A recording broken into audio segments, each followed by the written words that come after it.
Olá atletas, sejam bem-vindos ao DAM. Aqui, como sabem, a vida leva-se na desportiva e o nosso objetivo é descobrir o atleta que vive na nossa mente.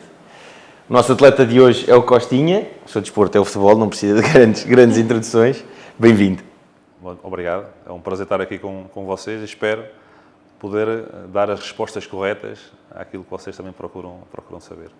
Obrigada, Costinha. A entrevista mais esperada pelo meu filho, Manuel Maria. Se vai ter mesmo que correr bem do meu lado. Começo já por fazer aqui a pergunta da praxe. O que é ser um atleta?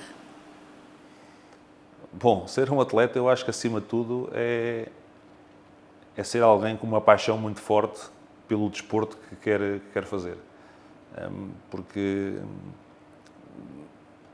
eu recordo-me desde muito pequeno que sempre tive o sonho e o desejo de ser jogador de futebol.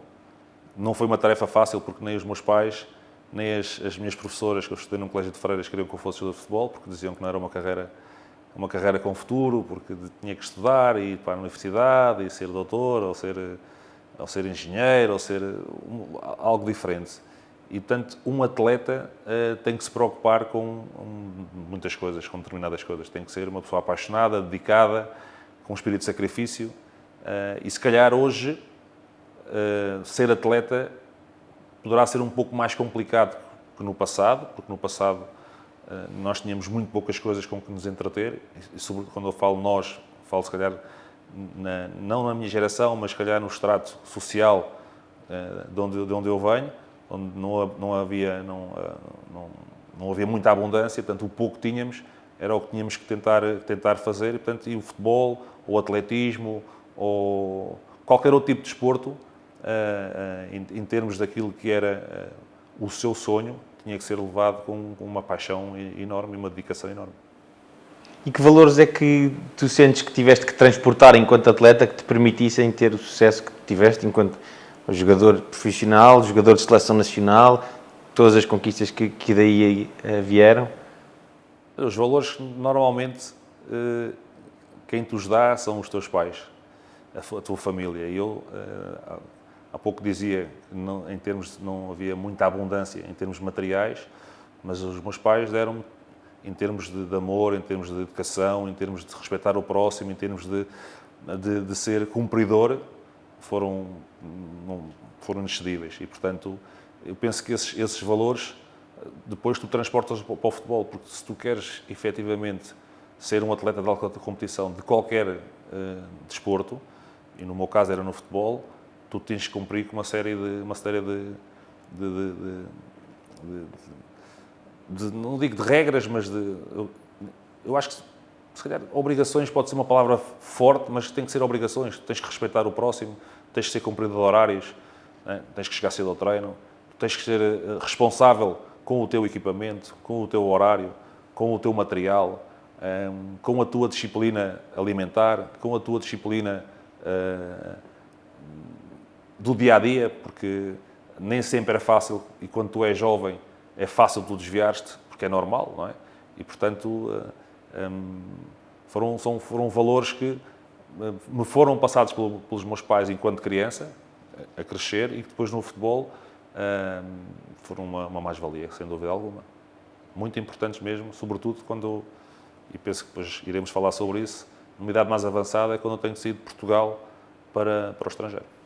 Antes de irmos a essa saída, quando é que percebeste, uma coisa eu acho que é isto de imaginarmos que os miúdos querem ser futebolista, quando é que percebeste quero ser atleta, tenho capacidades e é isto que eu quero? Que idade é que tinhas e como é que foi esse processo? Não sei se nós temos essa percepção, nós temos esse sonho. Eu tenho muitos amigos meus que me diziam, pá, não é possível, ele dizia que ia ser isto, que dizia que ia ser aquilo, ele dizia que ia chegar lá, e nós ríamos. E eu cheguei. E, portanto, com a minha determinação, com escolhas, porque tens que fazer escolhas. Ser um atleta implica fazer escolhas. Eu, por exemplo, a minha primeira namorada, a sério, eu acho que foi a minha esposa. Porque eu não tinha namoradas. Eu não tinha tempo para ter namoradas, não tinha tempo para ir para o shopping, para ir para o cinema, não tinha tempo. Porquê? Porque o tempo que eu tinha e que eu queria era para jogar futebol, era para ver jogos na televisão, era para ler os jornais, era para fazer as coleções de cromos. O meu mundo girava em volta dessa situação. E, portanto, fica difícil nós dizemos, eu percebi que queria ser. Podia ter feito isso tudo e não ser jogador de futebol. Mas há certas situações que tu começas a levar avante e começas a ver os resultados e tu vais confiando nelas e vais pondo cada vez mais empenho e as coisas vão acontecendo. Não digo com sorte, porque a sorte é algo que dá muito trabalho de conseguir, mas as escolhas, na minha opinião, são essenciais. E eu penso que fiz, na minha juventude, acho que as escolhas acertadas. E sentes que essa quase, e vou dizê-lo no melhor dos sentidos, essa quase obsessão pelo desporto que se pratica é uma coisa que ainda prevalece hoje? Eu sinto que hoje em dia se perdeu um bocado essa magia que é quase necessária para se atingir esse nível, essa transcendência dentro do desporto que se pratica. O mundo mudou, o mundo avançou muito, felizmente. Não é? A evolução é sempre algo de muito positivo e hoje tu não sentes isso porque é tudo muito mais fácil. Por exemplo, quando eu jogava, isto é uma coisa quando uma pessoa diz no meu tempo, tenho 48 anos, mas tu tinhas que provar que eras bom. Não te bastava fazer 2 jogos ou 3, tinhas que fazer uma temporada e chegavas a um clube com grandes jogadores e não entravas logo de caras, mesmo se fosse um miúdo com capacidade, tinhas que esperar o teu tempo. O Ronaldo, quando chegou ao Manchester United, entrou logo de caras. Andou ali muito tempo no banco, o Sir Alexander, e estava ali um talento brutal. Portanto, hoje é mais fácil. Hoje, se tu vês um jogador com 18 anos, se calhar já ganha o que no passado muitos jogadores nunca ganharam e se calhar com mais potencial que esse jogador. Portanto, a evolução faz parte deste processo e, portanto, é difícil tu fazeres esse tipo de... Eu nem gosto muito de fazer esse tipo de comparações porque se me desse um telemóvel aos 10 anos, eu se calhar era igual aos meus filhos. Também estava ali nas aplicações e no que houvesse, mas não havia. Portanto, quando tinhas o jornal, tinhas que fazer as marcações por telefone. Às tantas horas, marcavas às 5 horas ali e tinhas que confiar que a pessoa aparecesse. Não havia um telemóvel para dizer, olha, afinal não posso ir. Portanto, hoje é difícil, eu não consigo criticar, mas digo apenas que as facilidades são maiores. E quando há mais facilidades, há muito mais desleixo. As pessoas tendem em não... Como há facilidade, vai acontecer, vai aparecer. E eu penso que isto vem, muitas vezes até, estas gerações mais novas que têm, se calhar, essas facilidades, muitas vezes porque já têm também a facilidade de casa. Na minha casa eu não tinha essa facilidade. A minha mãe saía, era dias, o meu pai era taxista, eu tinha 2 irmãs, alguém tinha que fazer o almoço, alguém tinha que arrumar a casa. E, portanto, isso, todo esse processo ajudou-me também a ser um pouco mais forte. E, portanto, mas daí é difícil ter uma comparação porque vivemos em mundos diferentes. Outra coisa que é relevante pensar aqui e que tem a ver também com este tema da tua ligação ao futebol. Eu sei, porque nos foi contado, que tu quando começaste a jogar não jogavas à posição que originalmente não jogavas à posição que acabaste por jogar a nível profissional e a alto nível. Ouvi dizer que tinha gente para a ponta de lança. É verdade? Pronto. E uma coisa que eu fiquei super curioso e que pode ser interessante é perceber como é que tu recebes de uma pessoa externa, ou seja, a notícia ou a recomendação de que, se calhar não devias jogar aí, tu és melhor noutro sítio. Isso não aconteceu comigo. Eu vou-te explicar o meu processo e daí, se calhar, começas a ver um bocadinho a minha força, a minha forma de pensar e aquilo que eu pretendia para mim. Eu sempre fui um miúdo até aos meus 12 anos, porque na altura só se começava a jogar nas equipas de futebol a partir dos 12 anos, não havia escolas, ias para férias de escola, jogavas ali uns torneios do teu prédio, dos teus bairros, mas depois é que entravas nos clubes. E eu fui sempre avançado e fazia sempre golos, muitos golos. Era um miúdo com aptidão para essa... Mas era ali no futebol de rua, não estamos a falar no futebol 11, são coisas diferentes. Entretanto, o meu pai não queria que eu jogasse futebol, nem a minha mãe. E então, o meu pai e a minha mãe decidiram que se eu era um péssimo aluno na matemática. Nunca foi uma disciplina como se podia deixar duas para trás, eu deixava sempre matemática e química. As outras línguas, e história, e geografia que eu adorava, não, mas essas deixava sempre para trás. E o meu pai disse-me, olha, se estiveres positivo num teste de matemática, vais treinar onde quiseres. E até queria que eu fosse treinar o Sporting. E eu disse, bem, então eu fui fazer o teste, e esforcei-me ao máximo, e não deu. E não deu, quando recebi o teste tinha 30%. E eu cheguei a casa com o teste com 80%. E no traço pus um certo. E fui pondo certos nos traços que estavam nas respostas, porque o meu pai tinha que assinar, né? Antigamente tinha que assinar a folha de ponto para mostrar à professora. Sim, sim, nós também tínhamos, eu lembro-me que isso E, ainda era portanto, assim. eu levei o teste dos 30, passou para 80, e o meu pai, todo contente, deixou-me ir treinar ao Oriental. E o meu pai só vem a saber isto, que eu já estava no Mónaco, porque eu dei uma entrevista ao jornal A Bola, a contar a história. E fiquei com medo de levar uma chapada do meu pai, porque efetivamente a pior coisa que se podia fazer ao meu pai era mentir. E portanto, eu vou treinar ao Oriental, e chego ao Oriental, quando não é o meu espanto, éramos, não sei, uns 20 minutos à experiência. O plantel estava praticamente formado e éramos 20 minutos à experiência, mas já fui um pouco tarde. E vi que no balneário, todos os miúdos que estavam-se a equipar, era tudo avançados, médios avançados, extremos. E eu, comecei a pensar, a ver, deixa lá ver. Quando subimos, o treinador que estava a fazer a captação virou-se e perguntou, ora bem, temos aqui defesas, temos quantos? 4, quais são? Centrais. Tem algum defesa esquerda? Ninguém levantou o braço. E eu fiz assim. Tu és defesa esquerda? Sou, mas jogo com o pé direito, mas sou defesa esquerda. E fui jogar defesa esquerda. E fui eu e mais um outro jogador médio avançado que ficou. Os outros foram todos eliminados. Ou seja, eu tinha que encontrar uma porta para entrar. E entrei por lateral esquerdo, que não era a minha posição. Portanto, esse ano, passei o ano a apanhar bonés, joguei muito pouco. No ano seguinte, passei de defesa esquerda para central, e passado 4 ou 5 jogos, ele pôs-me a média defensiva. Ou seja, a minha vocação é de média defensiva. E fui para a média defensiva, era uma posição que eu gostava de jogar, ali a média, portanto, e a partir daí fiquei. E, portanto, foi algo que me ocorreu na altura. Eu queria ficar naquele clube, até porque havia muitos amigos meus que jogavam ali de escola, ali do meu bairro, e portanto, acho que fiz a escolha acertada. Menti 2 vezes, menti ao treinador e menti ao meu pai é mais grave, mas foi por uma boa causa e pronto, e felizmente as coisas correram bem. Mandei à Maria a mentira só destes casos. Não, esta foi uma mentira, mas foi uma mentira que não... Sim. Porque eu na escola, o meu pai, eu tinha que acabar a escola e fui fazendo sempre a escola. E portanto, isso aí não havia volta a dar, até porque é algo que é importante, porque tu, nem sempre quem está num desporto vai fazer aquele desporto e aquele desporto pode lhe dar o seu sustento de vida. Sim. E, portanto, é preciso ter ali algo de parte. Portanto, e a escola, o meu pai dizia sempre, uma das coisas que ele me dizia, vais ter ajuda de futebol, quando fores falar à televisão, não sabes falar inglês, não sabes falar português, não sabes falar francês, é uma vergonha, vais parecer um burro. E se calhar por isso é que eu hoje falo 5 línguas. Espicaçado pelo meu pai. Portanto, eu tinha sempre tinha sempre 5, a francês, a inglês, a português, a história, que adorava a história, adorava e adoro. E, portanto, ele, por um lado, ele também, pronto, e ele percebeu também, que é uma coisa importante, eu cresci em Chelas, e Chelas é um sítio duro, não é? É um sítio onde tu, se calhar, não sei, 75% dos meus amigos de infância ou estão presos ou estão mortos. Não é?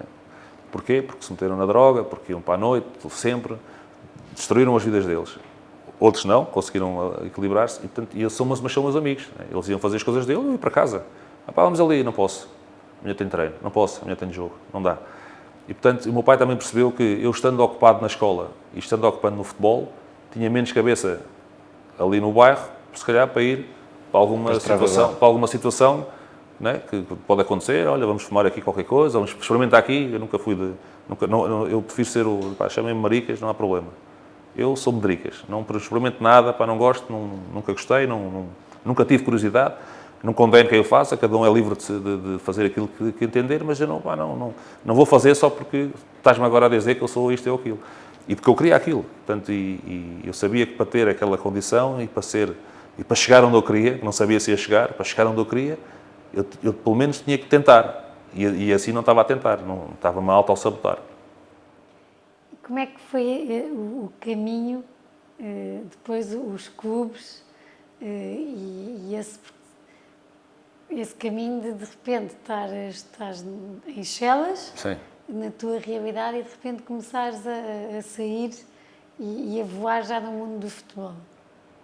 Foi um percurso, como eu disse há pouco, que se tornou fácil pela forma como os meus pais me foram criando, não é? E eu cheguei a uma altura, depois fiz a minha formação toda no Oriental, sempre como capitão, até chegar aos séniores, faço 2 anos de sénior e há um momento em que eu me pergunto, eu jogo na 2ª Divisão B, tenho 21 anos, quer dizer, o que estou a ganhar hoje não dá para sustentar a minha vida, se calhar eu tenho que pensar o que é que vou fazer, então há um convite para ir para a Madeira, ganhar muito mais. E eu pensei, esta é uma forma de eu perceber como é que eu, fora da alçada dos meus pais, ou seja, a casa sou eu que tenho que pagar, a luz, o gás, fazer a comida, a responsabilidade de ter que lidar com o processo da minha casa, da minha vida, passa a ser meu e não dos meus pais, né? Os meus pais não iam comer para a Madeira. E, portanto, e penso que as coisas correram bem, porque tive 2 anos muito bons na Madeira, fui super bem recebido, eu adoro aquela ilha, aquelas pessoas, e ajudaram-me, penso que foi uma boa escada para quando eu tive a possibilidade de ir para o Mónaco, de me estabelecer e de aí sim fazer o meu nome e começar a fazer aquilo que era a minha profissão, a um nível mais alto, que depois traz outras obrigações. Se abaixo já trazia, então a um nível mais alto, mais obrigações traz. E como é que é o choque de cultura quando chegas ao Mónaco? Olha, o Mónaco foi algo... Tenho mais uma mentira, vou-me chamar de mentiroso, mas esta foi a minha namorada, que é a minha atual mulher, porque nós começámos a namorar 1 ano e eu saio do Nacional, vou ao Mónaco e eu vou ao Mónaco fazer testes, porque eu tinha assinado 5 anos com o Valência, é uma confusão, assinei 5 anos com o Valência, o presidente de Valência queria que eu ficasse no clube, o treinador do Valência gostava de mim, mas queria me emprestar uma equipa de 2ª Divisão B, que era o Jorge Valdano. E eu disse, mas eu já jogo numa equipa de 2ª Divisão B em Portugal e tenho equipas da 1ª Divisão Portuguesa que me querem, porque eu vou trocar a 2ª Divisão B Portuguesa pela B Espanhola. Faz muito sentido, não é? Quer dizer, eu queria subir mais um patamar. Entretanto, lá o Jorge Mendes era um empresário na altura, consegue a desvinculação, a muito custo, e há uma possibilidade de ir ao Mónaco fazer uns testes. Eu vou fazer os testes ao Mónaco. E eu lembro-me que estava lá há 9 dias, e no 10º dia, no último treino, da parte da manhã, eu senti aqui uma dor no adutor e à tarde estava cheio de dores e não conseguia andar, nem treinar, não dava. E havia o treino da tarde. E entram 2 figuras paternais, digamos assim, do Mónaco, que era o John Collins, o escocês, e o Ali Bernabiá, o argelino. Entram no balneário e no meu quarto e dizem, John, Costa, let's go. E eu, não posso. I can't, I have pain, não dá, tenho dor, não consigo treinar, não dá. E o francês diz para o inglês, John, turista, chamam-me turista. E foram-se embora. Eu fiquei ali no quarto, turista para trás, turista para a frente. Não, turista não sou. Levantei-me, fui à enfermaria, pedi para me darem aqui uma injeção na perna, treinei, fiz um belíssimo treino e no final do treino o Tigané, que era o treinador, chamou-me à parte, olha, eu quero que tu assines 4 anos com o clube, tens que ir a Portugal buscar as tuas coisas, temos um jogo agora para a Supertaça e eu quero que tu jogues. E eu começo a pensar hoje, se eu tivesse ficado na cama, se calhar hoje não estava aqui a fazer entrevista com vocês, ou ter este depoimento. Portanto, isto tem a ver com a minha força, a minha capacidade mental e de superação foi sempre muito, muito boa. Porque eu não sou lamechas, não sou pessimista, sou uma pessoa extremamente otimista, às vezes até demais, mas sou uma pessoa que gosta de ir à procura dos meus objetivos. E, portanto, eu tinha dito à minha mulher, olha, eu estou aqui no Porto a fazer uns testes, e quando lhe digo, ela é filha única, estou aqui no Porto, digo, olha, tens que vir para o Mónaco, assinei 4 anos no Mónaco, e tu tens que vir viver comigo. E ela, como? Tens que vir viver comigo? Porque eu tenho 21 anos, e as minhas hormonas parecem pipocas. Ou seja, viver à distância não vai dar, no Mónaco. Portanto, ou vens, ou é melhor acabarmos, porque eu não, mais honesto não posso ser contigo. E ela, claro, do outro lado, claro, alimentada. Ela queria vir, a mãe sempre apoiou, e a avó, mas o patrão dela, os amigos, ajuda de futebol, hoje tem uma mulher, a mulher tem outra, acho como é que eles são, para trás. Mas ela foi. e foi uma estabilidade. Eu sabia aquilo que queria e sabia que o Mónaco é um sítio onde tens tudo. Tens tudo. Nem precisas fazer assim, tens tudo. E, portanto, eu estava lá para evoluir. Né? O meu objetivo ali era chegar à Seleção Nacional. Como? Não sei. Mas era o meu objetivo. E, portanto, eu tinha que fazer tudo. E acho que o apoio que ela me deu, portanto, foi extremamente importante, porque um miúdo de 22 anos sai de Portugal, chega ao Mónaco, no primeiro almoço que tenho, no restaurante, estou a almoçar e vejo, olho para o lado, está um dos meus ídolos de criança, o Sr. Roger Moore, do 007. Depois olho para aquele lado, está outra figura conhecida, portanto, não é muito normal. E, portanto, não é uma realidade fácil para tu estares, porque depois tens dinheiro, tens a fama, entre aspas, que a fama é uma palavra um bocado difícil de descrever em termos daquilo que é o desporto. É um principado onde não se passa nada, não tens adeptos. Ou seja, tens adeptos, mas os adeptos não te criticam, perdes, tiram fotografias contigo, pagam-te o almoço, andam contigo na rua, tranquilamente. Ou seja, é tudo o inverso. Portanto, estava um ambiente criado para, se eu quisesse, para poder entrar, de vez de entrar numa escada de ascensão, de entrar ali numa escada de estagnação ou de regressão. Não é? Porque depois também ia depender muito de mim, daquilo que eu pretendia, porque não te faltava nada ali. Ali tinhas tudo aquilo que podias imaginar. E aí é a tua mente e os teus objetivos que te fazem não ceder ao deslumbramento? Eu penso que a minha mente já estava focada para isso. Mas isso é o que eu penso. Não é? Isso é o que eu penso. Agora já é fácil dizer isto. Isso é o que eu penso, porque eu não sei, enquanto jovem, porque com 22 anos tinha muitos colegas meus solteiros. Vamos beber um copo, vamos jantar, vamos ali, vamos acolá, mais um grupo de meninas, mais outro grupo de raparigas. E isto, uma coisa leva à outra, e quando de repente já não controlas bem a tua situação. E depois não é só isso, é que tens dinheiro no bolso. Tens um contrato de 4 anos, ou seja, começas a pensar assim, durante 4 anos eu estou a ganhar. Portanto, eu acho que a minha mente estava focada em jogar, tentar ser o melhor possível e tentar chegar e vestir a camisola mais importante do mundo, que é a camisola da minha seleção.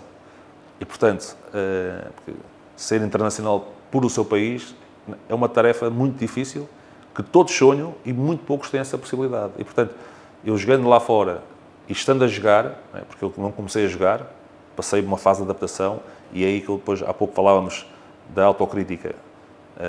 Eu tive a percepção imediata que o meu nível para jogar no Mónaco ainda não era o ideal. Então, em vez de me esconder, encontrei uma solução que foi, treinava com a equipa principal, era convocado, não jogava com a equipa secundária. Porquê? Porque queria aprender o francês rapidamente. Eu aprendi a falar francês em mês e meio. Porque eu ia no avião com o jornal e o caderno, o dicionário, a traduzir as páginas do jornal. Porque eu queria ouvir o que é que eles diziam de mim no balneário. Eu queria às vezes ter uma conversa com eles e manter o meu ponto de vista e explicar em francês. Não é em inglês, francês. Se lá falam francês, é francês que vamos falar. E, portanto, tudo isto faz-me pensar que a minha mente estava preparada, mas eu não posso ignorar o outro lado, porque não sei. Agora eu posso dizer isto, mas naquela altura eu estava focado e vocacionado para aquilo. Mas era fácil desviar. O atalho para o mau caminho está sempre presente na nossa vida. Nós depois temos que escolher se vamos ou não vamos. Não é? Uma obstinação clara, não é? Tinhas muito bem definido na tua cabeça o que é que querias e, portanto, tudo o que fossem distrações ou coisas que estavam fora dessa linha, não... Sim, eu não falhava um treino. O treino era às 10, eu chegava lá às 8h30. Mas porquê chegas tão cedo? Porque queres chegar cedo. Acordava cedo, fazia as minhas coisas, fui sempre uma pessoa muito arrumada, porque isso já vem de casa, portanto... E, portanto, gostava de sair, tomar o pequeno almoço a horas. Hoje em dia já se toma o pequeno almoço nos clubes, antigamente não tomavas o pequeno almoço nos clubes. E muitas vezes é uma coisa que às vezes acontece aos jogadores, nem têm essa noção, mas muitos jogadores às vezes têm lesões, naquela altura tinham lesões porque iam para o treino não comiam nada. Às vezes vinham com o umbilical debaixo do braço e com o sumo, ali à pressa, Portanto, e este tipo de coisas, hoje, é impensável ver isso. Hoje os atletas estão muito melhor preparados porque houve uma evolução. Por isso, há pouco dizia, a evolução é muito importante. Portanto, e ainda assim, vê a quantidade de jogadores que havia nesse tempo, e bons. Portanto, eu fui sempre uma pessoa que em termos desportivos, a minha mulher sabe muito bem que uma vez ela foi de férias para Tenerife, eu disse que ia lá ter com ela e fui jogar. E não fui. E ficou lá 10 dias sozinha com o meu cunhado e com a minha irmã, e eu fiquei e fui jogar, e ela ficou lá a pensar que eu ia ter com ela, e disse, não, primeiro está o meu trabalho. E não fui. Portanto, não sei, o futebol foi sempre... As mulheres também deviam dar autógrafos. É? As mulheres dos também jogadores dava, de futebol também deviam dar autógrafos. Mas ela também dava, tem aqui um papel muito... Ela no Mónaco, às vezes ia comigo a algum lado e também pediam autografar, mas eu não jogo. Não, mas também tem que dar. As mulheres, eu acho que têm um papel... Muitas vezes eu ouço alguns comentários com os quais eu não concordo. Acredito que haja lugar para uma série de situações, mas muitas mulheres, ser mulher do futebol também é uma profissão. Porque o facto de eu estar a jogar e saber que tenho uma pessoa em casa que trata dos meus filhos, que me ajuda, que o manda à casa, porque eu não tenho tempo para ver se a casa tem, se as contas estão pagas, se não estão pagas. Não tenho tempo. A minha disponibilidade mental é para o jogo. Não é? Eu lembro quando quis abrir um negócio de vinhos, uma casa de vinhos, no Porto, a minha mulher perguntou, mas como é que tu vais ter cabeça para pensar no futebol e amanhã telefona-te o teu sócio, olha, é preciso pôr aqui 500 mil euros. Tu como? Não acompanhas as contas porque és o sócio, tens esse desejo, mas a tua vida não é o futebol. É. Então, joga futebol. E, portanto, todas essas coisas, muitas vezes, também tens de ter a sorte de encontrar aquela pessoa que também te mete dá-te esse conforto. Não é? Eu, felizmente, tive essa sorte, mas eu, às vezes, ouço coisas tão disparatadas de pessoas a falarem das minhas jogadoras que parece que elas são apenas só um adereço do jogo de futebol, e não são. São pessoas importantes que ajudam que o outro lado da tua vida também tenha um seguimento, porque quem é que vai com eles à escola, quem é que vai com eles ao hospital, quem é que os atura quando fazem birras? Não somos nós que estamos a jogar a bola, são as mulheres. E, portanto, isso também tem que ser valorizado. E isso estás a dizer quem é que os atura? Os miúdos, mas também atura, também te atura. Sim, atura. No sentido de... Também atura. Nas derrotas, nas vitórias. Também. Has de ter a tua maneira de estar e os teus momentos em que... Sou uma pessoa que não leva trabalho para casa. Ela é uma das coisas que ela se queixa muito, é que eu não gosto de levar trabalho para casa. Tenho muita dificuldade em levar aspectos de trabalho negativos para casa, porque a casa para mim tem que ser um sítio de harmonia, porque se já tenho tristeza fora, não vou levar mais tristeza para lá, porque depois é ela a pensar mal, sou eu a pensar mal. Então, e eu percebo que ela fica incomodada com o simples facto de eu não compartilhar com ela. Mas eu tenho a capacidade, penso eu, tenho a capacidade de poder, não digo resolver, mas encaixar bem algumas situações que não são tão favoráveis. Sem ajudas? Sem ajuda. Por exemplo, tenho o meu momento. Gosto de ter o meu momento, porque todos nós temos as nossas frustrações, temos os nossos momentos de maior raiva, se é que podemos utilizar esta palavra, mas não gosto de extravasar não sei, eu sempre fui assim, muito calado com esse tipo de situações, fui sempre uma pessoa muito, muito reservada. E prefiro muito mais rir, muito mais sorrir. É óbvio que as pessoas que me conhecem bem pressentem quando eu estou bem e não estou bem. Mas eu tento se eu mastigar muito uma situação negativa, não consigo. Não sou daquelas pessoas, por exemplo, não sei discutir. É uma coisa que a minha diz, contigo nem se pode discutir, não sei discutir, não gosto de discutir. Pronto, tu dizes isso, tens razão, eu digo isto, tenho razão. Tu dizes isto, tenho razão, e acabou. Por que é que vamos estar sempre a massacrar a mesma coisa? Não vale a pena. E, portanto, não sei, são feitios. Acho que são feitios, as pessoas não são todas iguais, são feitios. Eu sou assim, se calhar tu és diferente, a Ticas também é diferente. Cada um tem a sua forma de levar. Mas não sou uma pessoa E nós vivemos num país onde ter jogado no Porto, ter sido diretor desportivo do Sporting, é? e vou ao Estado da Luz, e onde sou assobiado, ok, sou assobiado, qual é o problema? É sinal que eles se lembram de mim. Qual é o problema? Mas é efetivamente o problema, esta cultura desportiva Mas- que se vive mas- de ódio em vez de adoração aos próprios clubes, de ódio contra Certo. tudo o resto. Certo, mas eu penso que isso é um problema que está mal.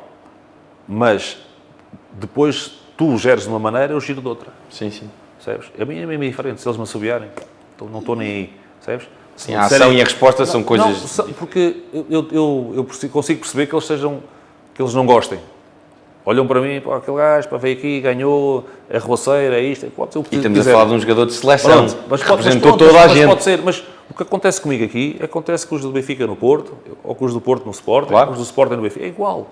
É neste sentido que se eu levar o assunto numa outra perspectiva, não me vou desgastar a mim. Agora, se é fácil fazer isso, não. E isso, lá está, o Mónaco foi para mim importante, muito importante. Quando cheguei para o primeiro jogo que fiz da Liga dos Campeões, eu entrei no estádio de Alvalade, foi o Sporting de Mónaco, perdemos 3-0, eu saí ao intervalo, e o Oceano, nunca mais me esqueço, foi ao balneário, entregou-me a camisola dele e disse: miúdo, não te deixes abater, porque maus jogos todos fazem. Daqui, sempre para cima. E nunca mais esqueço as palavras dele, ele é uma pessoa que eu gosto muito, adoro. E eu não me esqueço, eu entrei para aquecer e no aquecimento tive a parte da Superior Sul, da claque, passaram 10 minutos a insultar-me. E eu assim, poxa, mas como é que eles me conhecem? Eu vim do Nacional da Madeira, nunca joguei em clube nenhum português de topo, em termos daquilo que é a Primeira Liga. Porquê é que estão-me a assobiar? Olha, não falei mal do Sporting, até era sportinguista, né? Sim. Não falei mal do Sporting, não disse nada do Sporting, não disse... Ok, se é assim que o jogo tem que ser feito, se me perguntaste, sentiste? Senti, mas aprendi. E jurei que nunca mais uma situação daquelas me deixar em dificuldade. E o que é que fazes para uma situação dessas não te deixar incomodar? Penso em mim. Penso naquilo em que eu sou forte, naquilo que eu posso fazer, aquilo que eu domino. Aquilo que eu posso dominar e aplicar-me nessa área. Porque há coisas que tu não consegues dominar. Por exemplo, eu como jogador consigo dominar a minha performance se treinar bem, se me alimentar bem, se dormir as horas que devo dormir, porque não tenho que dormir 10 horas. Eu dormia sempre 6 horas, não dormia mais de 6 horas. E sentia-me bem. Mas, enquanto treinador hoje, já é diferente. Porque eu tenho que dominar uma série de situações. Portanto, o controle aqui, já é diferente. Mais stress. Mais preocupação, é verdade. Mas, no final do dia, tens de pensar assim, o que é que tu fizeste de positivo, isto, e de negativo? Ok, fiz isto de negativo, então vamos melhorar. Se começas a entrar por um caminho de deixar cair, cais de certeza, porque depois as pessoas até te ajudam a que tu te integres. Normalmente, quando as pessoas veem uma pessoa no buraco, em vez de darem a mão a puxar, vão lá com o pé e ainda carregam mais para baixo. Era aí que eu queria chegar. E é nesse aspecto que tens que ir lá e tem que te ajudar. Não é? Era aí que eu queria chegar e muito aqui no que o DEM também tem o objetivo de ver também a saúde mental no desporto. E o futebol é o desporto que atrai multidões. Mas como é que é? E enquanto treinador também, enquanto colega de atletas de alta competição, de futebolistas, nem todos têm a capacidade que tu tens, que partilhaste connosco, de contigo, sozinho, fazeres uma gestão mental, de conseguires ver o que é que tenho que gerir isto assim, isto afeta-me desta maneira, vou trabalhar isto contigo, sem ajudas. Mas outros atletas, outros futebolistas, que, como estavas a dizer, de repente estão em baixo porque não conseguem gerir tudo o que vai acontecendo à volta, é fácil, enquanto treinador ou enquanto colega, é fácil fazer com que esses atletas tenham ajuda profissional, de alguém que os ajude a ter esse trabalho mental e... Tu consegues identificar o estado do atleta, não é? Porque há atletas que tu tens que espicaçar, outros tens que dar um bocadinho mais de miminho, outros tens que insultar, outros tens que ignorar. Toda a gente responde de maneira diferente para obteres o máximo. Depois, todos eles se escondem um bocadinho. Em termos daquilo que é o futebol profissional, muitas vezes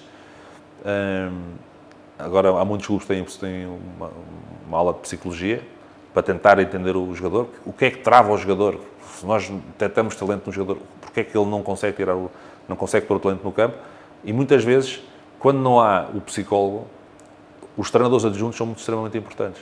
Porquê? Porque o treinador adjunto é normalmente uma das pessoas que está mais próxima do jogador. Ou seja, o jogador olha para o treinador adjunto e vê alguém em quem tem confiança para partilhar certas coisas. O treinador adjunto, se não conseguir resolver, fala com o treinador principal. Portanto, e eu tive, ao longo destes anos em que estive a treinar, apanhei algumas situações que eu percebia que o atleta não estava bem e não conseguia perceber porquê. E de repente, numa conversa, porque tive que me exaltar com ele não falou comigo, mas foi falar ao meu adjunto. O Mister tem razão, passa-se isto assim, eu não tenho coragem de dizer ao Mister.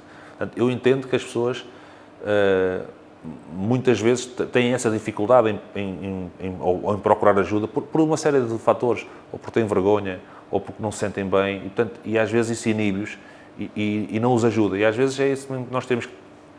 Eu acho que fomentar as pessoas têm de encontrar a melhor pessoa com quem desabafar, para que essa pessoa depois também possa ver, olha, eu consigo ajudar, mas se não conseguir ajudar, alguém há de conseguir ajudar. Quem? Se calhar por este caminho, ou por aquele caminho, porque é o que eu costumo dizer, se tu não falares comigo, eu não vou imaginar o que estás a sentir.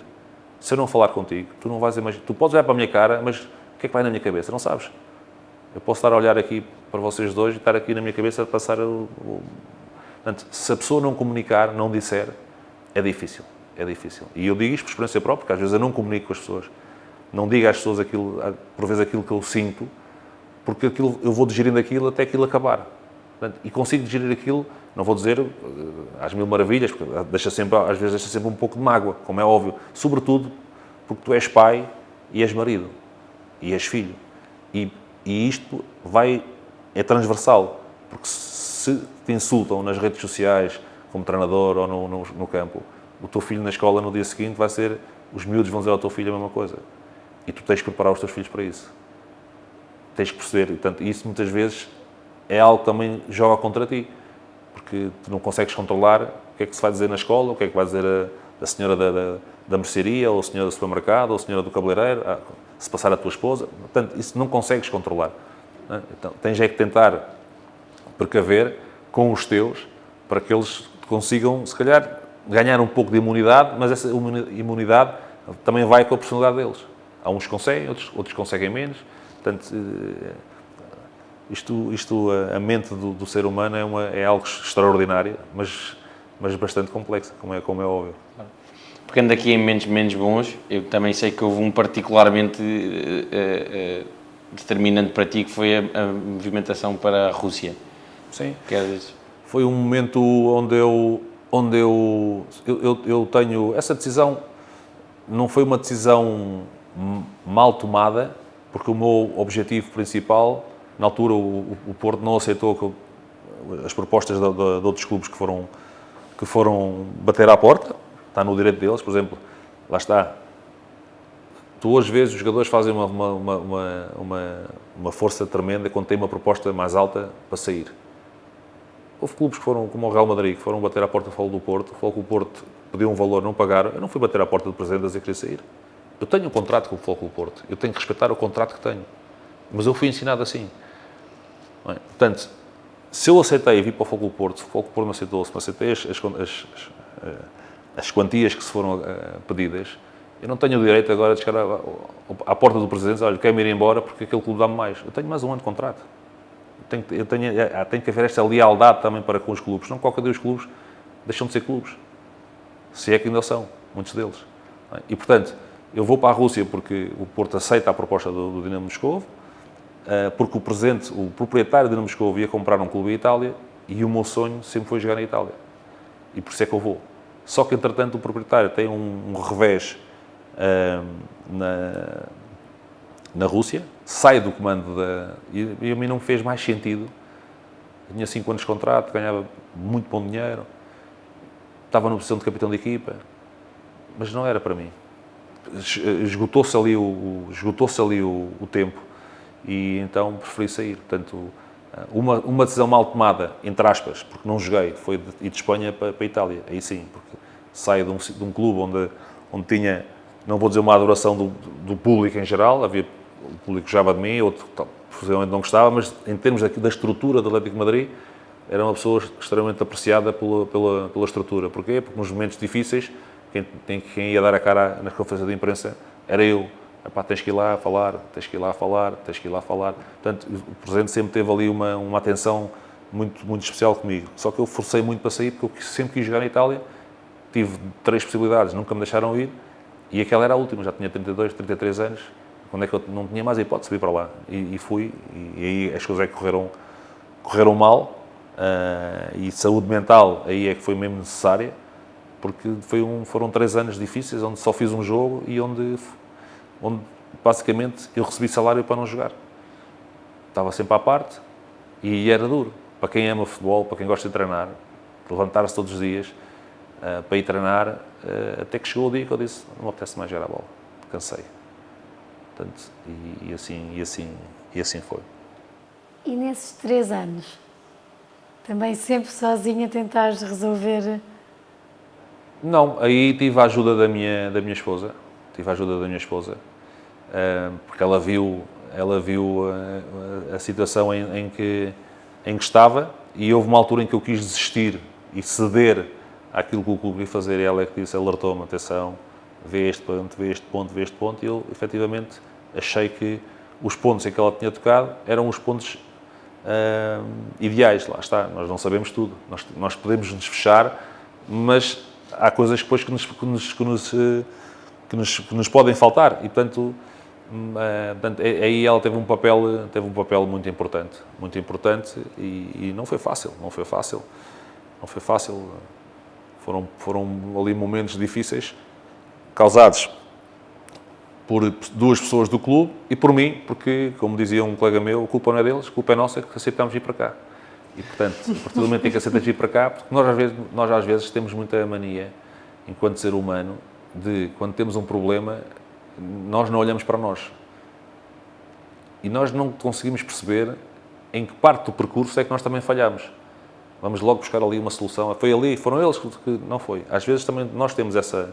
Por isso é que eu disse há pouco que o Mónaco foi importante, porque em termos de autocrítica, em termos de olhar para mim antes de ver o resultado, sempre foi o mais importante. Até eu chegar ao Mónaco, eu era vaidoso, com as coisas assim no jornal, ia ler, cortava tudo, relado. A partir do momento em que chego ao Mónaco e tive uma série de jogos que não foram tão bem conseguidos, eu comecei a perceber que nem tudo aquilo que está bem escrito é aquilo que é a realidade, porque tu bebes aquilo e pensas que aquilo é verdade. Portanto, eu já não necessitava que um jornalista me dissesse que eu era o melhor em campo, ou que fiz o melhor jogo. Eu sabia quando tinha jogado bem e quando tinha jogado mal. Quando tinha jogado bem, ok. Quando tinha jogado mal e parecia que joguei bem, já não me sentia o maior do meu prédio, porque o jornal escrevia aquilo. As pessoas podiam pensar isso, porque liam o jornal, para outra vez, mas ele não jogou nada. Eu sei que não joguei nada. E tive um episódio desses com o Mourinho, num jogo, e ele até referiu no balneário, em que foi ali uma discussão violenta, e ele disse, a tua sorte foi que tu, quando acabaste o jogo, vieste dizer, desculpe, hoje não joguei nada, é uma vergonha o meu jogo, e hoje, abro o jornal, melhor em campo, Costinha, como é que é possível? E tu tiveste a noção do que não tinhas jogado bem. Então tive a noção que foi uma porcaria, e que ainda para mais não me comportei bem consigo durante o jogo, porque ele pôs uma suplente e eu não gostei, e portanto, mas tive que pedir desculpa, porque ele efetivamente teve razão. Portanto, esse deslumbramento passou. A partir do momento em que cheguei ao Mónaco, passou esse querer ver o meu nome nas primeiras páginas, nas capas de jornais, passou. Pode não ser aquilo que as pessoas de fora às vezes pensam, porque quando as pessoas olham para mim, olham sempre o engravatado, que não sorri, que não sei o quê, que é um bocado arrogante, que é vaidoso, que é aquilo, mas não é. Eu sempre leio o futebol em termos coletivos, nunca em termos individuais. E às vezes pergunto-me se, em alguma parte da minha carreira, se tivesse sido um pouco mais egoísta, se não tinha lucrado mais. Mas alegro-me de não ter sido egoísta. Olha, e queres dar-nos um bocadinho de visibilidade sobre o que é que podes ter absorvido dessa lenda viva que é o Mourinho, é que isto, para a maior parte das pessoas, tem muito pouco acesso, não é? Portanto, nós temos o privilégio de fazer esta pergunta. Honestidade. Ele é um animal do treino. É uma pessoa que se dedica muito àquilo que quer sempre vencer, procura sempre o caminho para vencer, tenta dar aos jogadores e fazer os jogadores acreditarem que é possível vencer. Mas ele é uma pessoa muito honesta e eu acho que não há nada melhor do que teres para um jogador, teres um treinador que é honesto. Se o treinador te diz que não vai jogar, ele próprio, não manda dar recados, tu não podes dizer mais nada. O que é que vais dizer? Foi o treinador que disse. Ou vais jogar, ou és bom, ou não és bom. E ele era muito frontal. Eu gosto de frontalidade. Eu não sou uma pessoa que se assusta com frontalidade. Há pessoas que se assustam com frontalidade. Nem gostam da frontalidade. Ou seja, preferem que uma pessoa vá mascarando, mas isso só vai alimentando mais os problemas. A frontalidade pode ser dura, não é? Mas acaba ali. Ou seja, dali para a frente, ou cresces, ou estagnas, ou então se baixas é porque tu queres, porque está lá.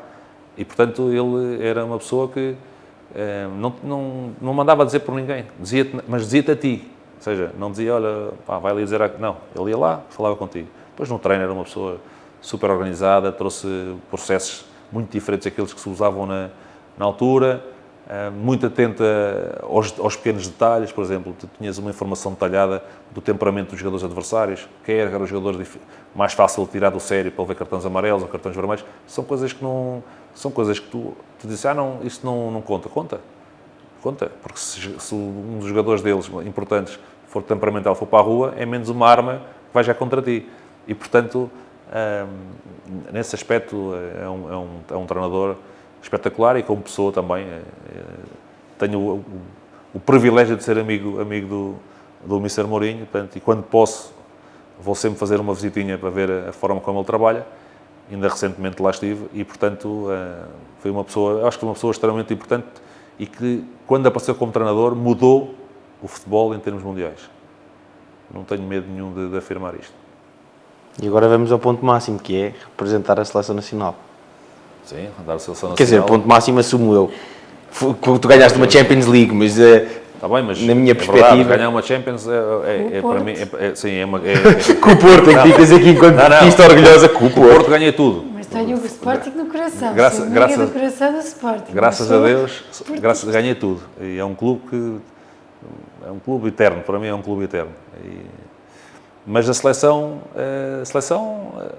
Quem é que não quer estar na seleção? Diz-me quem é que não quer estar na seleção? Ouvir o hino. Tu representas o teu país, os teus pais, os teus amigos, a tua família, toda a gente.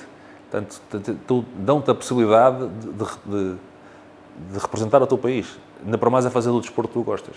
E eu chego à seleção via Mónaco numa altura em que jogava o Rui Costa, o Figo, o Vítor Bahia, o Couto, o Pauleta, o Pedro Barbosa, o João Vieira Pinto, o Jorge Costa, o Sérgio Conceição. Portanto, ou seja, uma equipa de craques que eu, em 91, fui ver durante o Mundial de Júniors que se realizou em Portugal. Portanto, eu vi quase os jogos todos nos estádios, só nos que estavam fora do país. Isto não foi o que ganhámos? Foi, 91. Ganhámos 2. O de Riada e o de Lisboa. Mas esta geração, eu apanhei estes jogadores desta geração. Os outros já não apanhei como colegas. Sim. Pelo menos na seleção.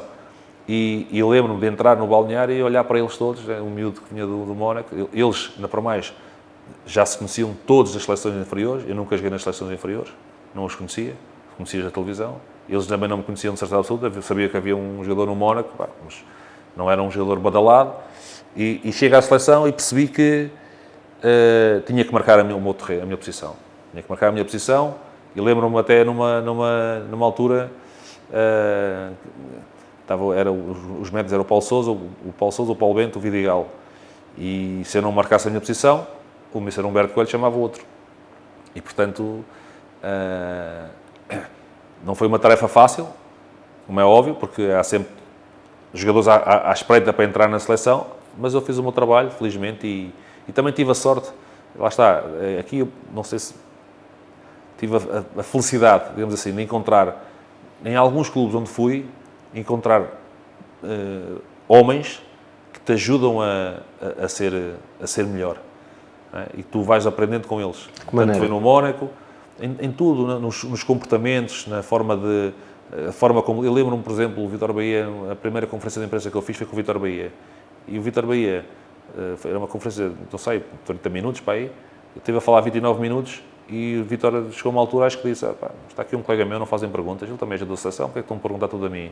E eu acho que há um jornalista que diz, olha, Costinha, já agora, ele já agora já não me pergunta nada. Não é já agora. Eu jogo na seleção portuguesa de Portugal. Não é já agora. Já agora não é para mim. Peço desculpa. Não lhe vou responder a nada. Tu dizes assim, foste um bocado imprudente. Não é uma questão de imprudente. É uma questão de respeito. Se eu estou ali, e a respeitá-los, porque eles me chamaram para ir à conferência, eles também têm que devolver o respeito.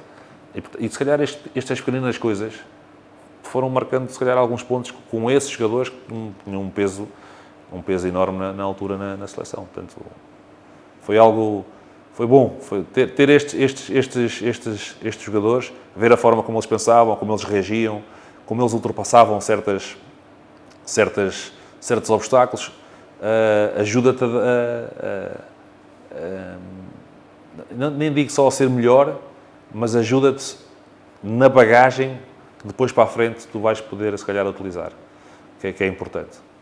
Tens mais alguma que te lembres ou não? Desculpa, pá, mas eu quando entras assim nesta dinâmica eu adoro, porque ou seja, eu também tive a oportunidade de representar Portugal, seleções jovens, sub-20, desporto nada a ver, mas, ou seja, eu conheço essa realidade, essas pequenas interações momentâneas com outras pessoas que partilham connosco a mesma dinâmica, sejam jogadores, treinadores, às vezes um fisioterapeuta, um adepto, seja o que for, mas que de repente tem ali uma conversa muito rápida e que nos marca.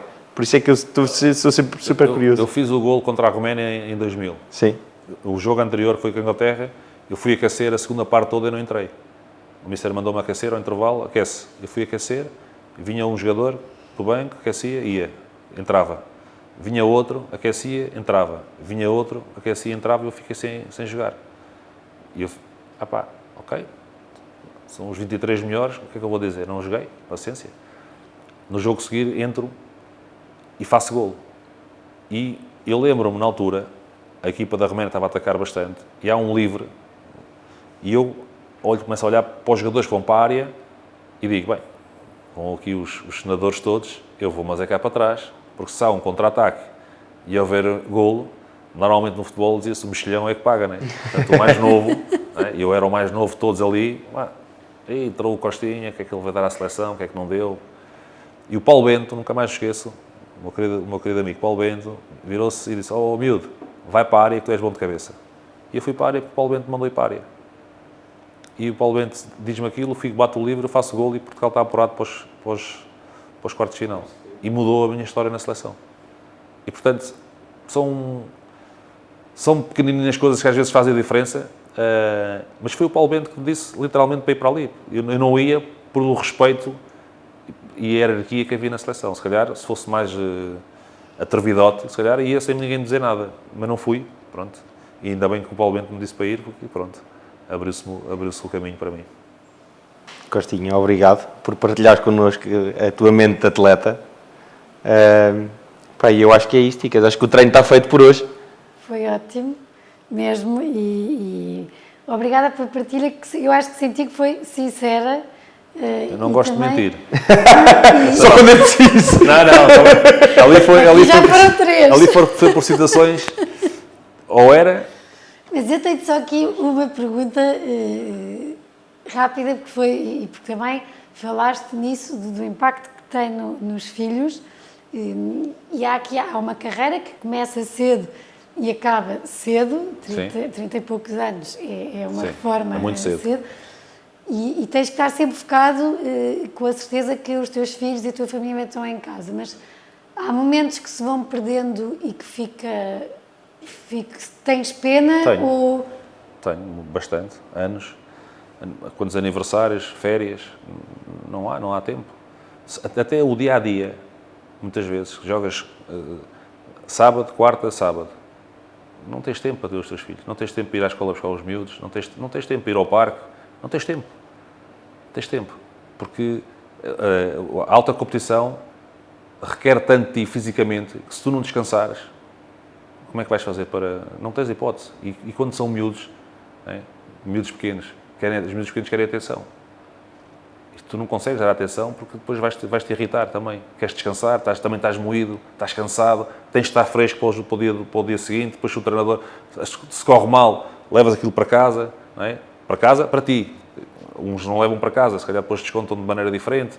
Portanto, e por isso é que às vezes, eu acho que há muitas vezes, há atletas que não conseguem, porque não conseguem sequer, muitas vezes, fazer a separação das situações. E por isso veio o vício do álcool, veio o vício da droga, veio o vício do jogo, veio um vício onde eles possam estar longe daquilo que eles não querem estar ali. Ou seja, é tanta pressão, porque depois é a pressão de muita coisa, é a pressão do público, que não aguentam, é a pressão dos jornais, que não aguentam, porque as expectativas também são... Se tu crias umas expectativas muito altas e não tens a noção da expectativa que estás a criar, porque se eu quiser ser o melhor do mundo, eu tenho que estar preparado. Eu vou dar de maneira diferente. Hoje aparece-me um contrato para ir trabalhar para a África, como treinador. Sim, senhor. Eu digo, olha, quantos copos temos lá? E vocês dizem, tem 3. Ok. Se eu chegar lá e tiver 2, já venho-me embora. Porque eu sei que vou sair da Europa para a África. Não é igual. Mas tem que ser 3 copos, como disseram, não é 2. Porque eu sei que vai ser tudo diferente. Então, a minha expectativa já tem que ir marcada naquele sentido. Se for a pensar que vou ter lá as coisas que tenho aqui na Europa, eu já vejo chegar lá e já vai ser tudo o contrário. Porque vou andar numa luta comigo próprio. Por isso é que eu acabei a minha carreira de jogador. Acabei porque eu não tinha vontade de treinar já. Levantar-me e ir para o treino, já não quero. Então, agora imagina ter que ir para a Arábia, ou ter que ir para os Estados Unidos, que era onde eu era para ir, ou para o Japão. E na Parmase ia apresentado como o jogador da seleção portuguesa, o exemplo, que é outra coisa que muitos jogadores também não tomam bem, porque tem que ser o exemplo para todos. Quer dizer, eu sou o exemplo para os meus filhos. Os meus filhos é que são o exemplo para eles. Quer dizer, se eu for ser exemplo para toda a gente, quer dizer, não vivo. Não é? Não vivo. Claro. Portanto, chego lá e faço o contrário, não é? As coisas não vão correr bem. Não é? Portanto, e isso depois na tua cabeça, as coisas começam a andar para trás, depois envolves-te em situações que não são as melhores. Portanto, esse discernimento que às vezes é preciso ter para contornar certas situações é extremamente importante. E o último que eu digo, que eu acho que também é importante, tendo em conta aquilo que se vê hoje, há muitas crianças que hoje já crescem com esse discernimento muito toldado pelos pais. As crianças não são crianças. Nós queremos que as crianças sejam já adultos. Vocês têm que crescer, têm que brincar, têm que se divertir. Não é? E andamos ali e muitas delas não sabem fazer nada. Porque nós fazemos tudo por eles. Fazemos tudo por eles. Não é? E isso é bom e mau ao mesmo tempo. Não os prepara. Portanto, tipo, sei que hoje vê-se as notícias, X pessoas não saem de casa dos pais, essa motivação tem que partir mesmo quando ganhei o meu primeiro salário no Oriental, aquilo que eu quis foi ganhar mais para poder ter a minha casa. Se calhar hoje já não se pensa dessa forma. Porquê? Motivado com esta evolução, com este facilitismo. Há muito facilitismo. Eu falo por mim, com os meus filhos, claro que facilito. Quer dizer, pronto, mas são os meus filhos, não é? Mas facilito. Posso-me queixar? Não. Se eu sou um dos culpados, não posso queixar. Não é? Portanto, agora, eu também não vou contra os meus filhos, não é? Acho que nenhum pai vai contra os filhos. Não é? Mas pronto, é o que é. Obrigada. Nada. Aos que nos ouvem, espero que tenham gostado do treino de hoje e até já. Beijinhos.